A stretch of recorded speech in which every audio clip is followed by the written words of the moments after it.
Hi, this is Julie Bell, and you're listening to the Marvel Card Collectors Podcast.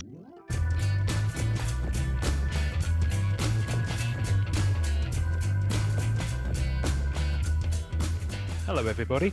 My name is Ian Taylor, and welcome to the Marvel Card Collectors Podcast, brought to you by the Marvel Cards Fan Collective, an awesome community of card collectors and creators. You can find our two groups on Facebook, details of which are at the end of this podcast, so come check us out. With me is my co-pilot in all things Marvel cards, the delightful and contagious Norrin Rad. Say hi, buddy. Hey guys. So this is our first episode. So bear with us. We are going to talk about cards, and Yes, we might talk about some comics. We might talk about MCU films. I'm in. So Norrin, we've known Yes. each other about a year and change, maybe now at this Wow. point. Yeah. Yes. It has, hasn't it? We Wow. have, Man. yeah. It's only been a year. We've done a lot in a year. We have done a lot in a year. Our eyes met over a crowded Facebook, and the bromance was real and immediate. Still So there for me. Still fresh. so what I thought for this first episode, few folk will know us from the groups, and a few folk will know us from various other places on the internet where Marvel cards are talked about and passionately debated. I kind of figured if we just told people about us and about where we come from, how much skin we've got in the game, why we're doing this. So Yeah. um, so I'm going to start with you because I've just been talking, and quite That's frankly, fine. everyone needs to hear those delicious American tones of yours. Oh, stop So, it. Just making me blush. ah, Um, ah. So, sure. so, so, so, where did you start? I know what you collect, but tell the people what you collect. Yeah. So I primarily collect Silver Surfer trading cards. Um, I'm currently trying and getting really close to collecting every trading card released for the Silver Surfer. Wow. I'm probably 80% there with the gaming cards and the promos and the foreign cards and the stickers, which I hate so much that I have to collect stickers. Um, but now I'm down that rabbit hole of eBay where there's nothing else to get. And once in a while I see that Prism sticker and you're like, wow, maybe I do need this in my life. So that's where I'm at with my collecting right now. Wow. Um, I started collecting, man, I've been to the Surfer. He was the first superhero I came into contact with, actually. Um, so I grew up in a very different household. My sister has autism and behavior issues. So my family life was very different from other kids. And sometimes it could be really tense. Sometimes everything was okay. So my personality was always very different from a lot of other people. So a lot of other superheroes that are very forthright, like or funny like Spider-Man, forthright and edgy like Wolverine, the Silver Surfer spoke to me a lot on a more personal level than a lot of other superheroes. So he's always kind of been my superhero in the background. But I've been collecting trading cards since I was a kid. Me and my friends would collect them in the neighborhood, and it was just great memories. Always a lot of fun. And I didn't become serious about collecting the trading cards until I found out about sketchographs back in the day. And when I found out about sketchographs, I had no money, even though they were like $20, $30. I was still kind of young at the time. But I remember always being a fan. And it wasn't until I finished graduate school, started teaching at a university and all that kind of stuff. And I was like, I need a hobby, need something to kind of distract me every once in a while. And so it's become collecting trading cards of the Silver Surfer now. And I bet at that point you wish they were still $20 or $30 a piece.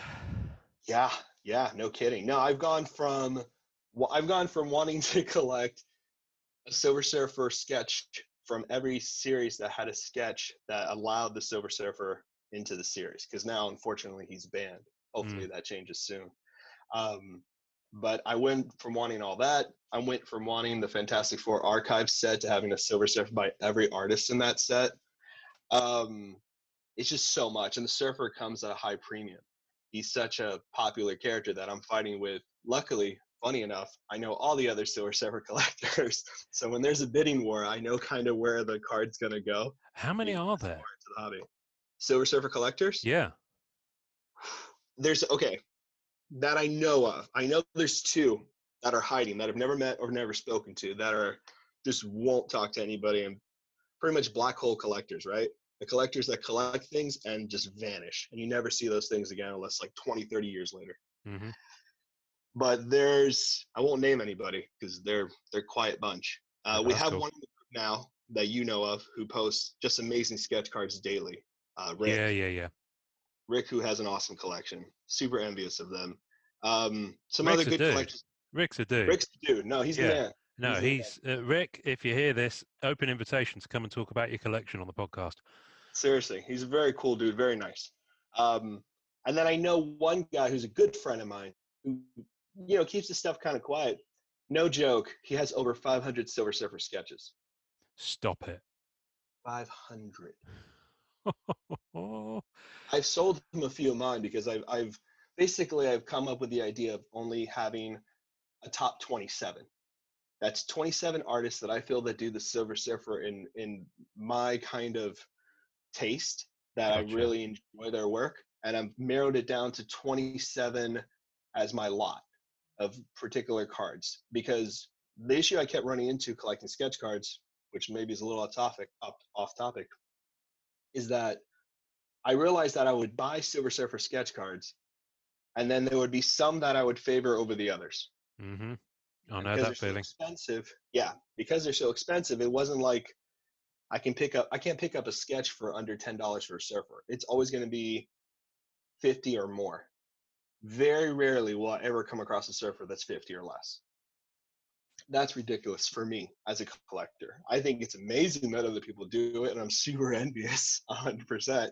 But there's no way I could invest that kind of stuff, especially with the Juiceco set that came out. Mm. Surfer's a tier 4 collector, a tier 4 card. There's no way I could spend money on a Juiceco autograph or a Juiceco plate and still have money for the sketches Or food. Or or bills. food or to eat. I mean, I'm not hurting for no food, but Yeah. um, yeah, so basically what ended up happening, I decided to do the top 27, and I feel pretty happy with the sketches I have right now. They're sketches that are NFS, right? Never for sale. Hmm. That's what I want in my collection. I don't want to doubt a card that I have, and I don't know. That's my opinion. That's how I decided to go about the hobby. Yeah, My that's good. Because you've also got loads of the base cards, haven't you? So you know exactly what set has a I have, surfer card, and yeah, you've that took pretty a much long got time. most of them.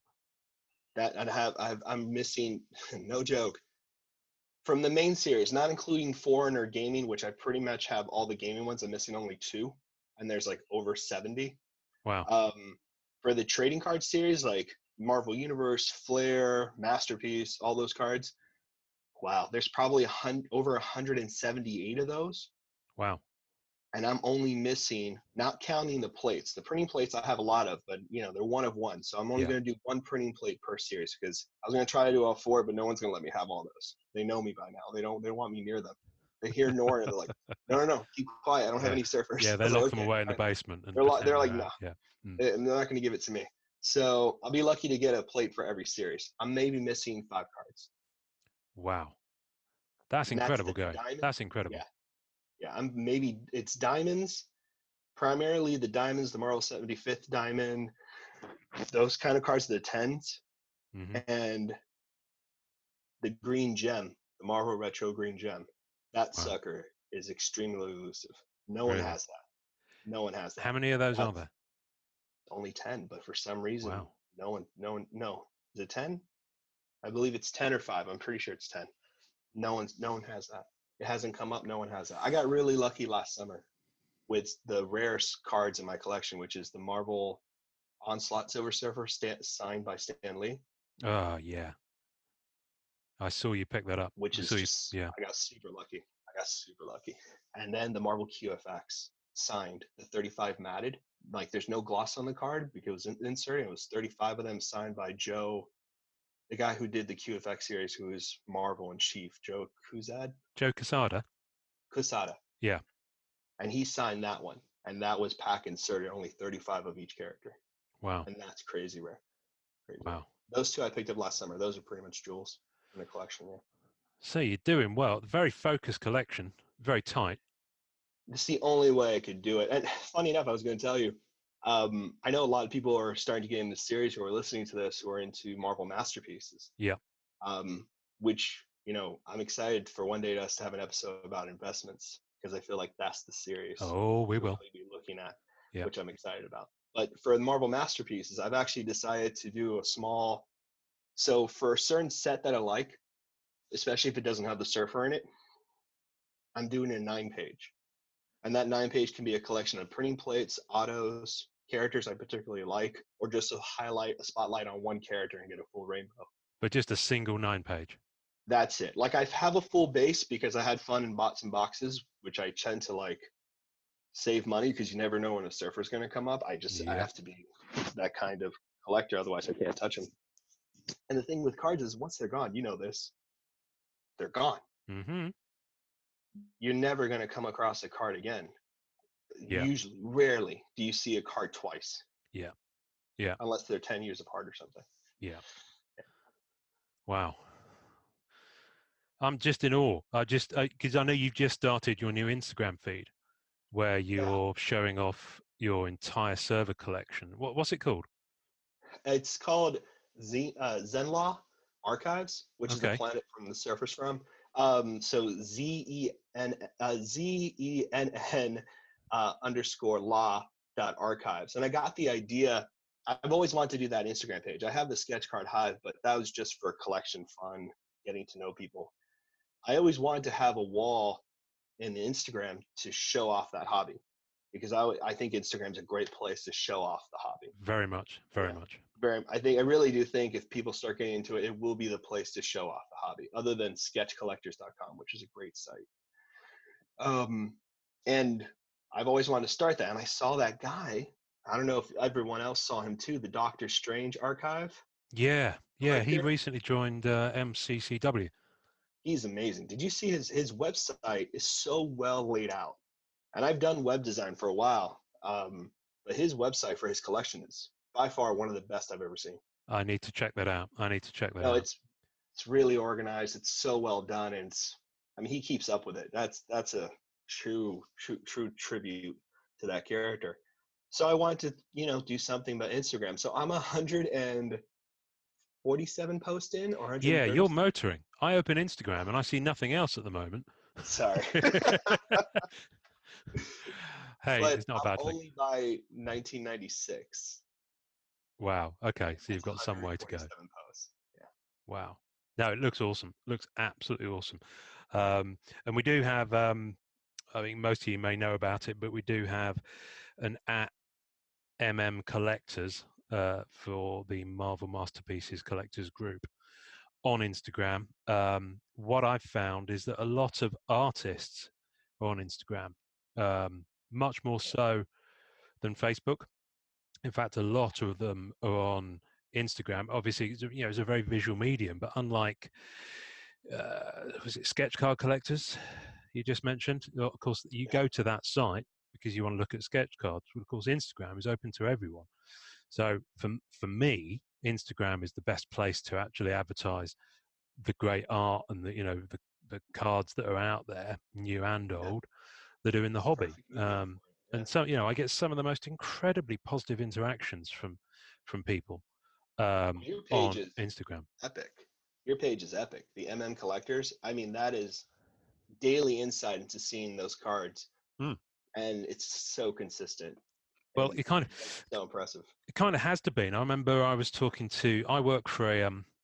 Hey, we're doing this. Episode is going to be called Origin Stories, so we might as well crack on with mine. But I'm going to. I'll get into that in a moment. But I was talking to. I work for a marketing agency. Have done for a number of years. And I was talking to someone in social, and she's a very, very smart lady. Great girl to work with, called Sam, and she was saying that basically the way that you go about maintaining any Facebook presence, so a group, fan page, whatever it may be, you kind of look at it in terms of 3 pillars of content. So you have the and I'm going to forget what they are now. So if she ever listens to this, she's so going to smack me. You have hygiene, hero, and there's one other. And the idea being is that hygiene is kind of your daily posts. So that's why I do them on Marvel Masterpieces Collectors on Facebook and on Collectors on Instagram, is that you've constantly got content going onto there that just, keeps it fresh. And, all the algorithms and shizzle like that behind Facebook keeps it prominent. Basically, it means it's alive, there's stuff on there. And also for me, it's a really great way of actually getting the cards out, because they live in binders and these things need to be appreciated and looked at. So getting them out, and actually every time I take, I do sessions when I'll be up here in my we're recording in my my loft, my man cave, my fortress of solitude. It will henceforth be known. I take these photos and I'm looking at these cards thinking, I didn't notice that detail, or I didn't know it was that artist. And then, if it's an artist that I haven't, looked at before, because there are an awful lot of artists, especially on the 2007, 2008 sets, Right. who we haven't yet engaged with in any way, who've done other Marvel card sets or who are still very much active in Marvel Comics, or in other areas of the business. And those guys, whenever I tag them on Instagram, they're like, "Oh, I'd forgotten I did that. That was like 10 years ago." And it's brilliant to see it. And I never actually got, I had one guy, I can't remember the guy's name at the moment, who said, I never actually got copies of those cards. So it's great to see them. So, Wow. he's there and he's like, okay, I know my art was used on that card. I didn't do it for the card because 2007, 2008, a lot of the art was taken from other places. It wasn't specifically produced for the cards for the most part, is my understanding. So it's great. And these guys are there, and they're not on Facebook. They're on Deviant, which is very much a place to know to look. They might be on. So many artists through Deviant. Yeah, exactly. They might be on. They might have their own web pages. They are possibly on Facebook, but that will often be separate to their personal profile. So it'll be the art of such and such, or See, for me, the Instagram has become the second phase of collecting. Right? It is that transition from these are the stages of collecting, at least from my experience. The interest, where you find out about the card. Yep. The hunt, where you track it down, or box breaking, or whatever it can be. That's the discovery stage, right? Where you get the card in, you're really looking it over, expecting it, enjoying it, whatever. I'm loving this scientific breakdown of the collecting of pieces of cardboard. Wonderful. Sorry, carry on. In our natural history, yeah, nostalgia and hobby. I've got this image. You know that image of evolution where you have the primate at one end and modern man at the other. I've got this mental image of the different stages of evolution of a card collector. That'd be good if someone could illustrate that. That'd be awesome. Listen, if there's any artists listening to this group and you want to knock that up, then feel free. Go ahead. Anyway, sorry, carry on. So discovery. So you're in discovery stage. You find the card, and then you go through the next thing, which is like storing the card, right? And for me, the reason I collect trading cards over original comic book art pages, other than money, is storing. You're really investing in a space to store those original pieces or pages. And I would love to have a few, but I wouldn't know. I would really have to set up for something like that. Look behind me. I mean, the people listening cannot see, but we are also on video, and behind me I have numerous binders. See, and that's the difference between Ian and me. Ian collects an amazing wealth of collection, from sets to, well, I don't want to tell him who your character is yet, because I'm excited to hear your story. Well, don't bury the lead on that. We might have to have a two-parter. No, nothing at all. But yeah. But me, I keep everything in a case, because I like to keep everything in cases. But then you go storing, and I feel like the cool part about what you were saying, which is when you take the card out again, and you photograph it. Mm. There's a level of inspection and detail looking at the card that makes you enjoy the card again. Yeah, And for me, absolutely. that's what brings life into the hobby, is that regaging with discovery and remembering and looking at, and that's the point of having something tangible rather than just taking a photo Yeah, or having a file on your computer that has all the pictures. There's yeah, something about physically having a trading card in your hand yeah, that says, you get to enjoy this piece in this private space. yeah. You know, I for me, think that's that's part of it. I think that's why for the longest time for me, I was a bit wary of EPACs because I didn't quite get it, because the Me too. very Me name too. to me implied that, okay, maybe I'm not going to get a physical card. And hey, listen, we are definitely going to be talking about EPACs on a future episode, so I don't want to Yeah, I'm in. talk too much about that now. But anyway, let's go back to talking about me. So Yeah, I want to hear. So, actually, just to take the conversation in all seriousness, Ian, I'm dying to know what was the beginning of all this for you. well, I'm for those of you who are probably having trouble understanding my English accent, mate. I don't know what was that, vaguely Australian? That was bizarre. It was vaguely Yeah. Australian. I'm G'day. horrible at accents, so I G'day. won't even Welcome to the pretend. Marvel Card Collectors podcast, buddy. No, I am. Don't Does get it me. feel like Don't it's get a me started. real American? Oh no, they whatever accent I start, it ends up either Welsh or Punjab, one of the two. So I'm in the UK and I grew up in Devon. So I grew up in a very it's a very rural part of the country, Okay. um, and I remember I remember uh, I remember being into it's kind of because I'm ancient. I'm older than you think I am. I'm so it's kind of late 70s, and I'm aware of the fact that my brother is 5 years older than me, was able to go to the cinema on his own, and I wasn't. Mhm. And that was when we had a cinema in our town because it closed down when I was 5 or 6, I think. Um, and he was able to go to the cinema on his own. I remember one of the first movies he was able to go and see was the Christopher Reeve Superman the movie. So what's that, Yeah, 77, 78, something like that. that holds up still. And I was dying to see it, but I couldn't, and my mum wouldn't let me go. So I was like, okay, fine, fair enough. But I was kind of intrigued, that kind of movie was appealing to me. And I remember at the time I was big into Star Trek because they showed that on BBC Two, I think, at the time. And I was pretty young, so half the episodes terrified me and half the episodes fascinated me. And then fast forward a few more years, and there was a comic that came out that had actually been around in the 50s and 60s in the UK, called Eagle, which is very much a boys' own adventure kind of publication, and it got relaunched in 1982, and it was relaunched with Dan Dare. Have you ever heard of Dan Dare? No, I haven't. Oh, mate, you should check it out. Dan Dare is. I'm turning around because I've got some piles on the floor over there, but I'll send you a link. And actually, while I'm thinking about it, when we put this episode up on the groups and on the Instagram page, I will put up links of everything we've talked about. So I'll put a link to that Doctor Strange Collector. Forgive me if you're listening, I can't remember your name.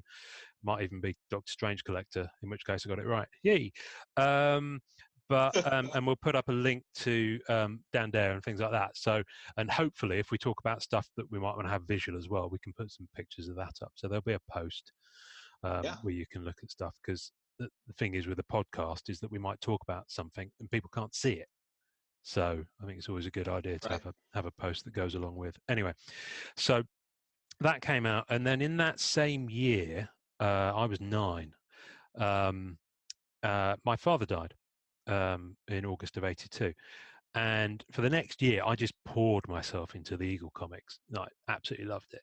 And then the following year, so I would have been 10 the following year, I remember being in a local newsagent in South Molton, and bearing in mind this is a rural area, miles from the nearest big city. We had no car, the internet didn't exist. We had free TV channels. It was the dark ages in terms of the joyous stuff that people get to enjoy today. They had American comic books, that were probably 3-4 months behind America and had come in, and this was when they were distributed to newsagents in the UK. And I looked at them, and my mum bought me Web of Spider-Man, Spectacular Spider-Man, and Amazing Spider-Man. And we're probably, I can't remember the issues, but I think you're probably looking at, you're probably talking about Spec Spidey being around the late 80s, 90s kind of mark. Web of Spider-Man Wow. was still very new. Amazing Spider-Man was in the 200s. So, we're before Todd and before Venom. And I remember this went on for kind of 2 or 3 months. She bought them, and then for whatever reason, I didn't have any for quite a while.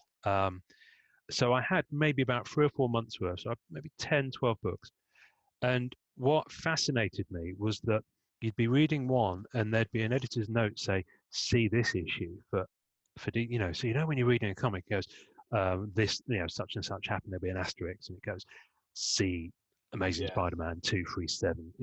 So I'd be like, have I got that? And I'd be like, yes, and I'd be cross, and instantly I became aware of the fact that there was a lot of references to previous comics that I hadn't seen, and I was Right. like, okay, there's a bigger world here. There's a much, much bigger universe of characters, of books, and I just remember thinking, I need to get those other books. And then in the UK, Marvel UK was still a thing, and they used to put out titles that would reprint the American stuff with some original content that was done for the UK market. And Marvel UK folded in the mid-90s.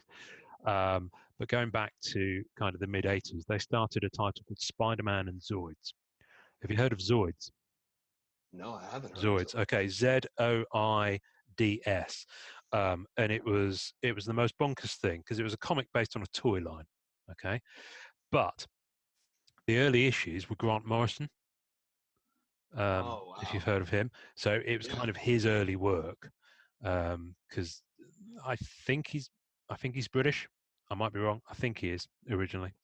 And I remember that was reprinting Spidey titles. So, I was able to read the latest stories, like all the Hobgoblin stuff from Spider-Man, all the stuff with the Rose, all the stuff with the Kingpin, and of course, Black Cat was a big part of Spidey's life at the time. I see. And she knew who he was and all this sort of stuff. And bear in mind, I'm 11, 12, 13 at this point. So I'm reading Yeah. these comics and I am, I'm feeling tingly. I won't lie to you when I read about Black Cat and when I see her running around. And it took me a lot of years to understand why. But she just stuck with me Black over Cat the strikes years. again, man. So fast forward to I'm a student, I'm penniless, and yet I can still find time to hang out in the comic book store that eventually did open, stocking imported books from America. And this was around the time when Marvel Universe 2, Marvel Universe 3 trading card sets came out. Yeah. And so he was ordering some of them in. And I just remember seeing other people breaking them. I don't think I actually ever bought any packs myself.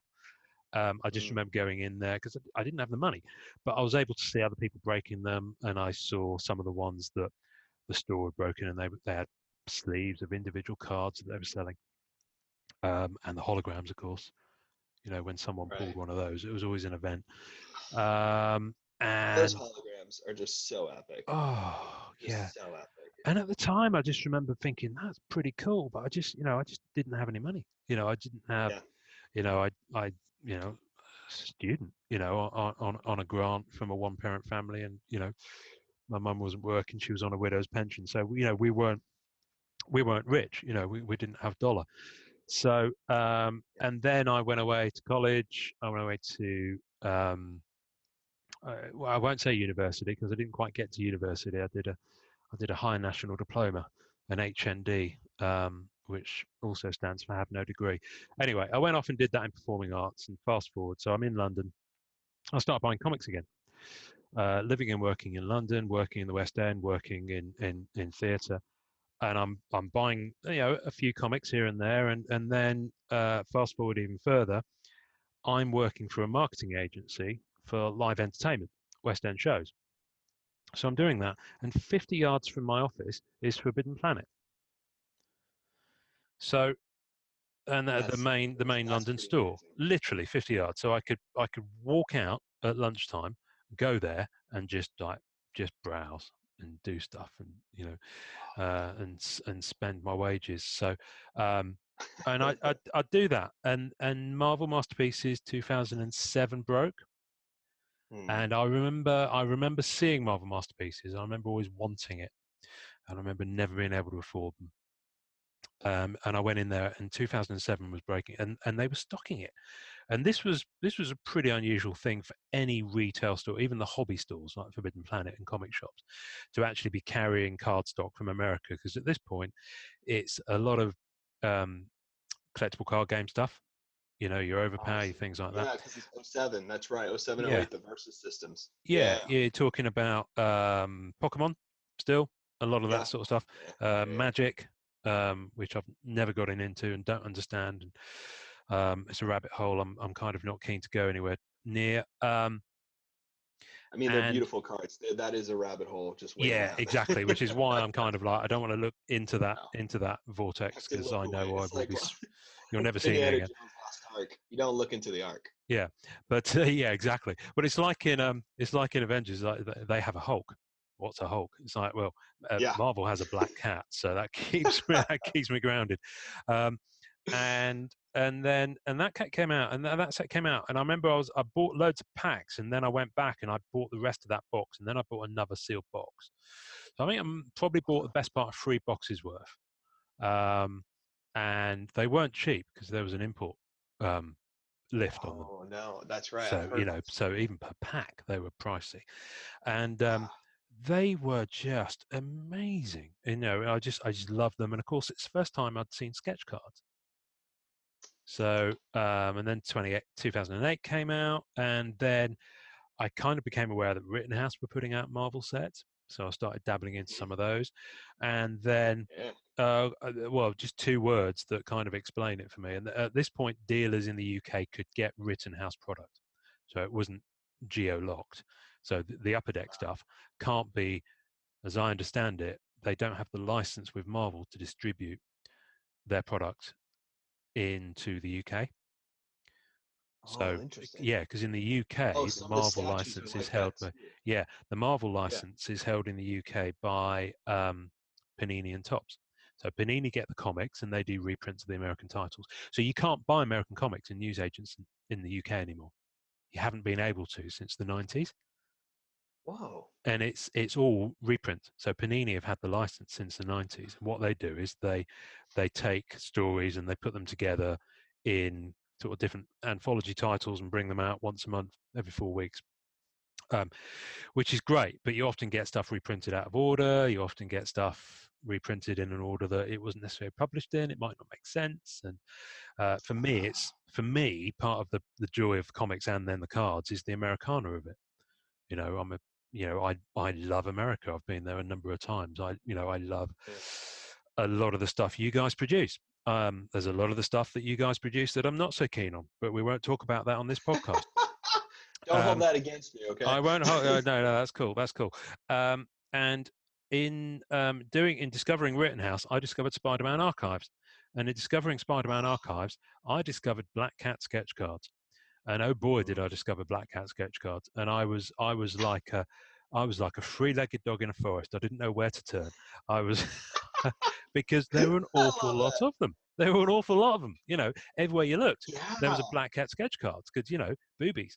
Um, and some artists who I discovered on that set, because a lot of people who've gone on to work in comic books, a lot of people that have gone on to work in other medium, a lot of people that have stayed in sketch cards and moved on to working on base art. A heck of a lot of people. For me, and this might not be the case, but for me, it felt like this was with that set and Marvel Masterpieces, and all of a sudden there was a lot of demand for these sketch cards that I think had come out maybe about 10 years earlier as sketchographs, which is what you call Right, sketchographs. the Yeah, I late think so 90s. too. I think the sketchographs, see, and I'm sure people listening know this as well. Sketchographs had some of the more top tier artists, comic book legends. When You they had Stan started, yeah. right. You had some big names You had Joe doing Sinnott.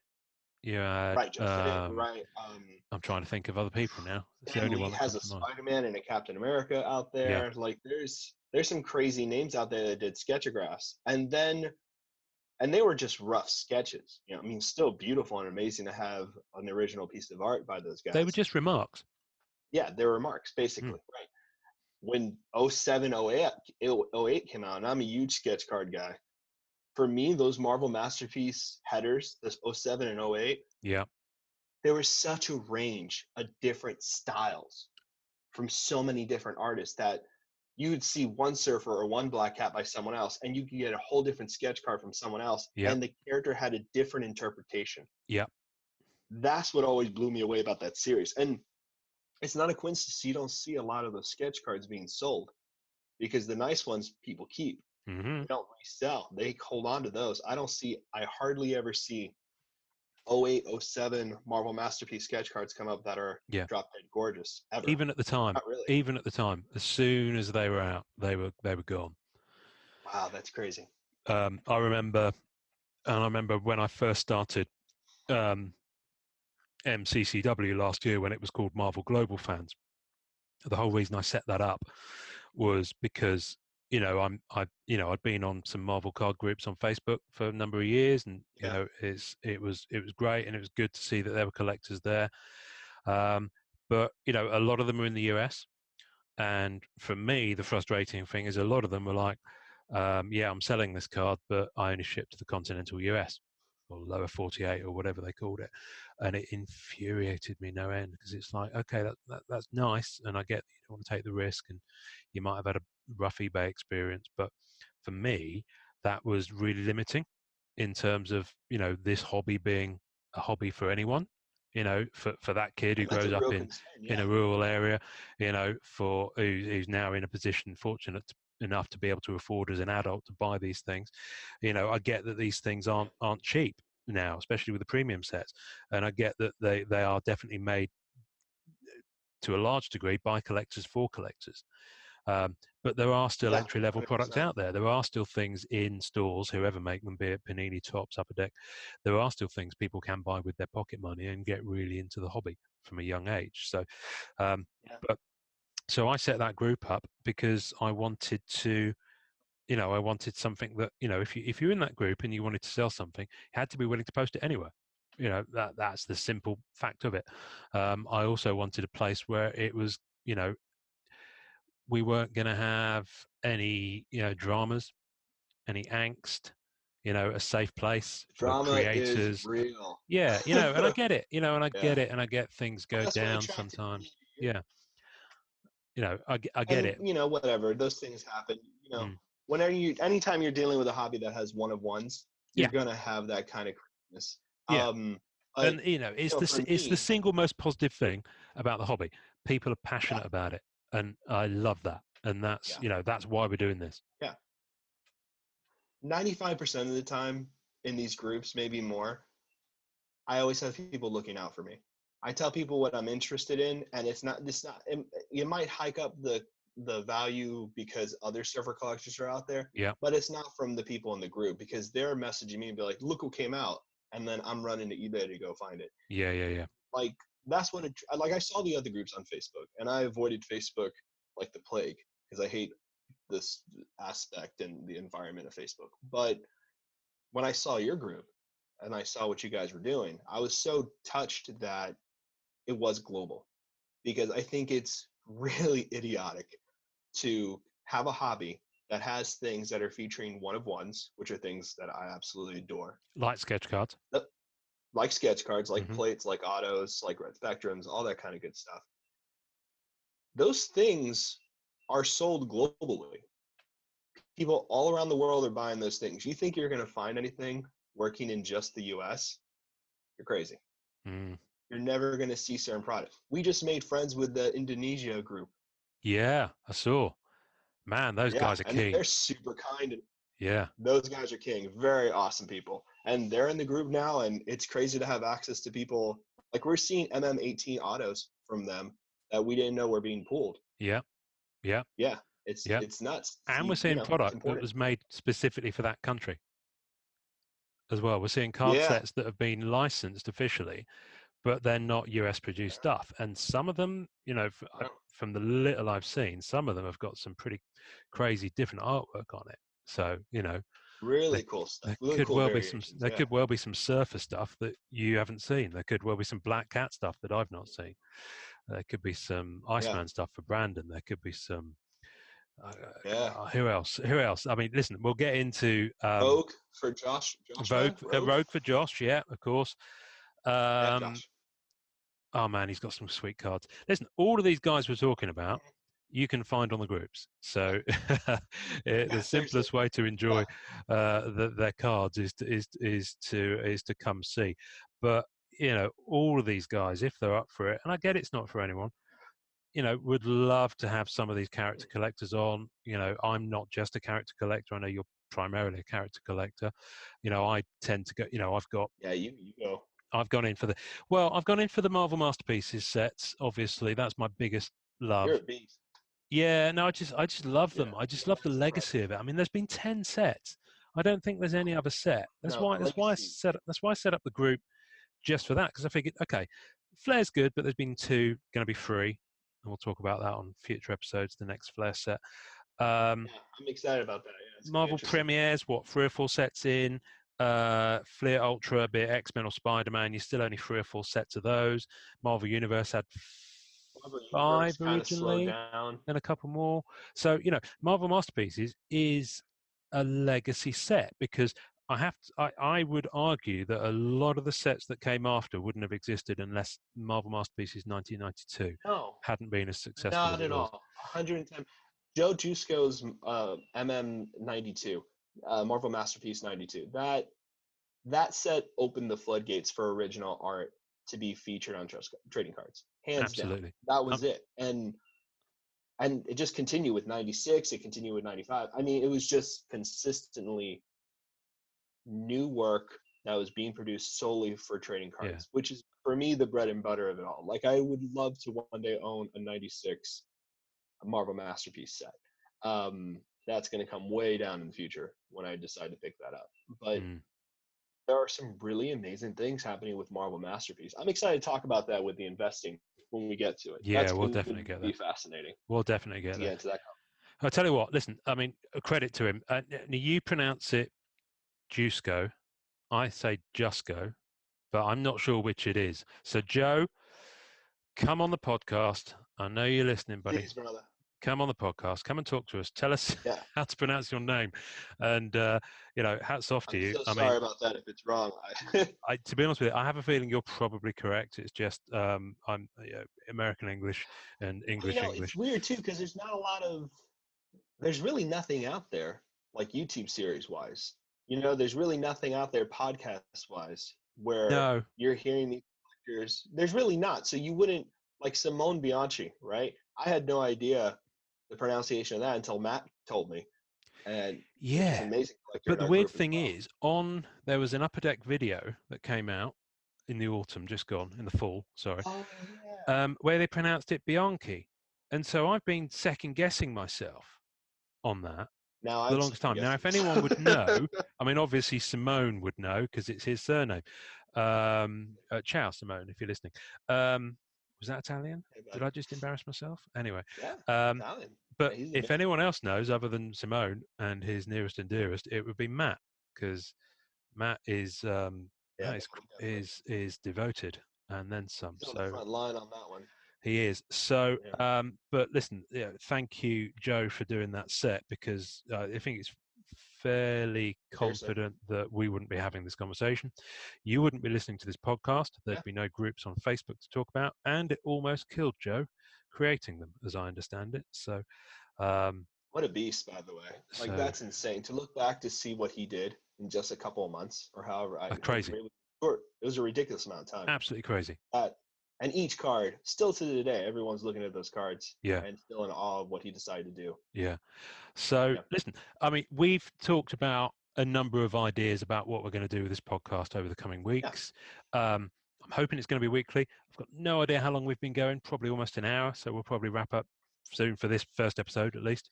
Because, hey, people have got lives and still jobs to go to, and they're probably sitting in their parking lot listening to us before they go into work. But Sorry we've for got making you guys. we've got some ideas, things we want to talk about, new sets, character collectors we've talked about. We want to have some of you guys on if you're up for talking about it. I know a lot of people don't like hearing the sound of their own voice. If Crikey. anybody wants to become private, we won't mention your name. We'll just talk about you as if you exist as a presence somewhere. And Yeah, we absolutely will we do that. won't reference your name or We give absolutely any, will do that. Might make it tricky to have them as a guest on the podcast, however, Norin. We need to be. We can black out. We can muffle their voice. We could do, or we could have it voiced by an actor. There we go. That could be Actor tricky. portrait. That could be tricky. Origin stories. I've written that down. We've kind of done our own, but listen, I want to talk to some of these artists we've talked about. I've already reached out to a couple of them to tell us that we're doing this. And listen, these guys are busy. You've got to be creating the art in order to get paid, in order to feed, in order to provide for your family, in order to live and pay the bills. So I get it. Hopefully they'll find time to come on. I want to talk about our pickups, things that we've got, things that you actually want to get that you've seen. I mean, listen, you're a few surface cards away, but what then? Yeah. What then? Okay. Once you so pick I those have a up, plan. exactly. Do you want to talk about that now, or do you want to save it? We can save it. I'll tell my plan later. I was going to say, let's not give them all the juice on episode 1. It's really not a plan. Yeah, we want to talk. We'll talk about Norin's plan that's really not a plan in the future. Card grading. We want to talk about card grading. I know one young man who will definitely want to come on and talk about that. Yeah, probably jonesing for that conversation. He is seriously jonesing for that conversation. He's probably dialing us right now. I don't believe him. Promos. I want to talk about promo cards. Ooh. I want to talk about promos. I've written this down as in defense of promos. I've no idea why I've written that because I don't feel that they need defending. I don't know, man. There's some groups out there that are totally against promos. It's a real dilemma. I know why I've written it down. I've written it down because they are starting to not exist. That's so true. I have a serious issue with that, and so I do want to talk about that. And I'm hoping that at some point in the future, when the guys hear this, even if they're allowed to, in terms of their license with Marvel, some of the guys from Upper Deck can come on. Maybe some of the guys from Rittenhouse who had the license before could come on and tell us about some of the background as to how they built some of those sets, because Rittenhouse put out an enormous amount of product. Such a good job. They put out an incredible amount of sets in the, did they have that license, 10 years? For about 10 years. I know it wasn't exclusive towards the end of that, because Upper Deck started putting out Marvel Beginnings and some of the MCU stuff around 2010, 2011, that kind of time. So their websites are still up. So people who are listening, those Rittenhouse websites with the sketch artist list and like the 9-page previews of what those sketch artists do, I use that as a resource every time, and they're very thorough. That was awesome. They are brilliant. They are brilliant stuff. So yeah, listen, we got lots to talk about. We got lots more to do. I should probably credit, but I can't remember it, so I'll drop it in afterwards. The guy who did our opening music that you're about to hear the end of, that I will edit onto this episode afterwards by the magic of technology. And hey, Norin, this has been fun. Let's do it again next week. I'm in. All right. Thanks for listening, folks, and we'll see you next time on the Marvel Card Collectors Podcast. Thanks for listening to the Marvel Card Collectors Podcast. You can subscribe via our home on anchor.fm/MCCP. Leave us a message via that link with questions, comments, or just to say hi, and we may even play on the show. We'll also be on iTunes and most other main podcast platforms soon. On Facebook, you can find Marvel Card Collectors Worldwide by searching MCCW and Marvel Masterpieces Collectors by searching MMC. On Instagram, find us at MMCollectors and at SketchCardHive. The great music we use is called Rocket Power by Kevin MacLeod. Thanks to the collectors, artists, and creators who support the Marvel Cards Fan Collective. We'll see you next time, and remember, it's a small hobby, but a fun one. Make mine Marvel, and enjoy collecting.